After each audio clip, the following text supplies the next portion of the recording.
Hello students, uh, we were explaining the chapter Adventures of Gulliver for class 5th. Now we have already understood that who was Gulliver and how he was writing the books and who he was.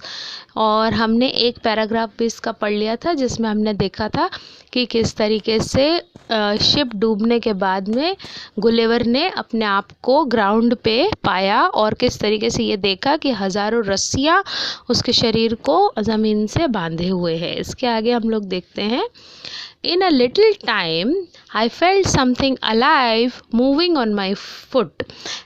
Gulliver कह रहा है कि उसने देखा कि उसके कुछ समय बाद उसको ये महसूस हुआ कि कुछ जिंदा चीज़ उसके पैरों पर या फुट के ऊपर चल रही है, ऐसा उसे महसूस हुआ। Then it came over my body and up to my face. और कुछ समय बाद पैरों से चलते चलते वो उसके शरीर पर आ गई है जिंदा चीज़ और अब उसके फेस पर आ गई है। Turning my eyes down as much as I could, I saw a man. मेरी आँख, क्योंकि मैं वो गुलिवर तो सीधा लेटा हुआ था, रस्सियों से बंधा हुआ, हिल नहीं सकता था, बाल तक बांध दिए थे, इसलिए उसने बोला कि मैं अपनी आँखों को नीचे जितना कर सकता था मैंने अपनी आँखों को नीचे किया और देखा, क्या देखा कि एक आदमी मेरे ऊपर खड़ा है।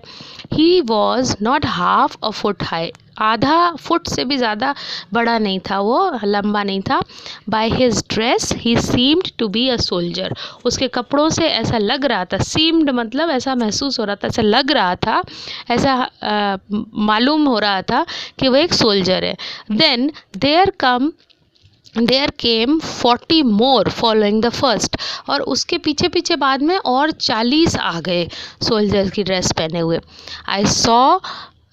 I was so much surprised that I gave a great cry. मैं इतना ज़्यादा हैरान हो गया कि मैं ज़ोर से रोया.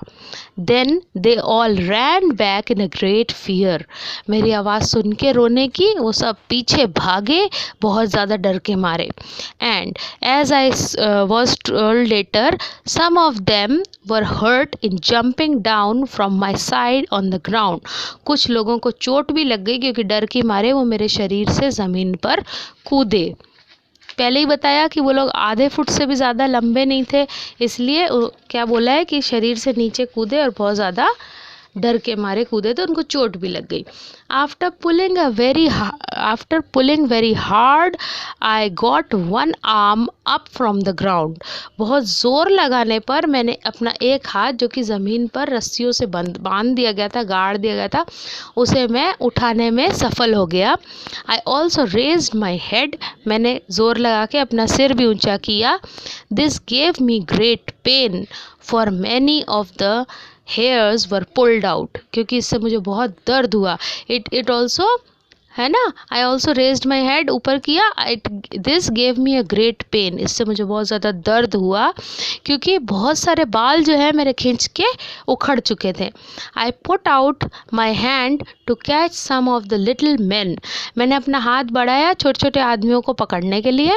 But they ran away before I could close my hand on them. और वो निकल के भाग गए. जब तक मैंने अपनी मुट्ठी बंद करके उनको पकड़ना चाहा तब तक वो भाग गए. Then I heard a noise and felt a pricking in my hand like that of a thousand needles. तो उसके बाद क्या हुआ? I heard a noise. मैंने आवाज़ सुनी और एक चुभन महसूस की अपने हाथ पर जैसे कि कोई सुई चुभी हो. I found that they were shooting arrows at me. मुझे पता चला कि वो मेरे पे तीर छोड़ रहे हैं. I was afraid for my eyes. मेरे को अपने आँखों का डर लगा कि भाई कोई आँखों में तीर ना लग जाए. I put my hand over my face. मैंने वो हाथ अपना कहाँ रख लिया? अपने फेस पे. After this I thought that wisest thing to do was to lie quiet till night. और सबसे ज़्यादा समझदारी, वाइजेस्ट मतलब सबसे ज़्यादा समझदारी, उसने क्या कहा कि उसके बाद मुझे ऐसा सोचा मैंने कि सबसे ज़्यादा समझदारी वाली बात ये रहेगी कि मैं चुपचाप सीधा होके रात तक लेटा रहूं. I thought that then my hand being free I could quickly set free the rest of my body. उसके बाद मैंने सोचा कि धीरे धीरे हाथ फ्री हो गया, उसके बाद मैं सारा शरीर ही अपना छुड़ा लूँगा. Soon a platform was raised and an important looking man gave a long speech. उसके बाद क्या हुआ, एक प्लेटफॉर्म टाइप का खड़ा हुआ, जैसे एक तख्ता टाइप के ऊपर एक आदमी को खड़ा करके ऊपर किया गया, और उसके बाद में जो कि बहुत मतलब उन लोगों का लीडर टाइप का लग रहा था, इम्पॉर्टेंट लुकिंग मैन, और उसने एक लंबी सी स्पीच दी. From this gesture I guessed from this gesture I guessed that he was trying to tell me that they would not harm me.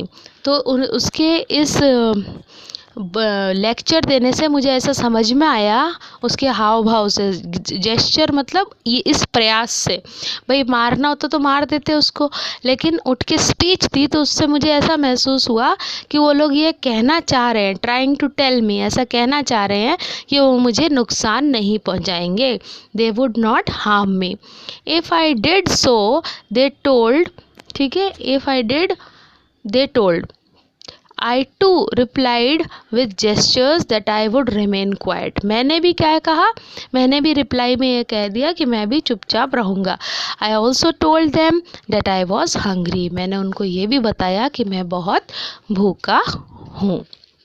Okay students, आज का यहाँ तक ही सेशन रखते हैं, फिर कल हम सेशन आगे बढ़ाएंगे. अगर आपको कुछ और भी इसमें हार्ड वर्ड्स का मीनिंग चाहिए, कुछ लिखना है, तो you can tell me in the comment box. Thank you so much.